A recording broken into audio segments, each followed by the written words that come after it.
Jo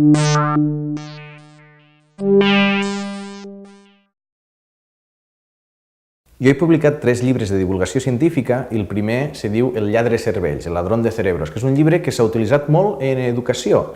Estava pensat per adults, però al final els continguts de ciència que sap un adult i que sap un noi de 15-16 anys no són tan diferents.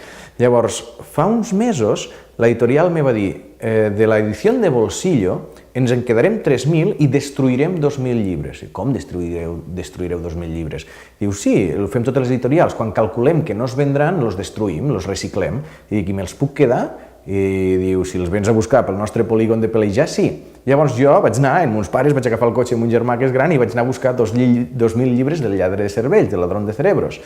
I després dic, què faig en aquests 2.000 llibres? I el primer que se'm va passar pel cap és regalar-los a instituts o estudiants o professors que volguessin fer algun tipus de projecte educatiu en ells, altruísticament, però sempre que hi hagués algun tipus d'experiment en ells. O sigui, canvia la percepció del canvi climàtic després de llegir el capítol o no? Estos temes de cosmologia que semblen abstractes, els agraden o no als xiquets de 14-15 anys? O sigui, alguna activitat educativa, algun projecte educatiu. Llavors, el que vaig fer, a la meva web, vaig ficar un post, que la meva web no la lleig pràcticament ningú, perquè no la va buscar ningú, però vaig ficar un post on dia regalo 2.000 llibres i presenteu-me projectes i fins l'1 d'agost podré decidir.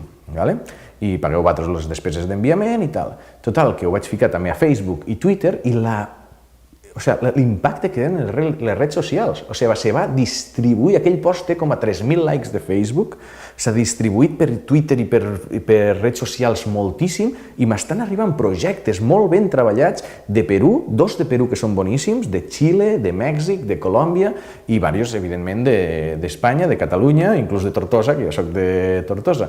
Però és interessant com aquesta connectivitat, en aquest cas, ha afavorit que persones que ja seguien el meu treball de divulgació científica des d'Amèrica Latina poguessin proposar-me aquests projectes i segur que diversos d'aquests llibres aniran cap allà.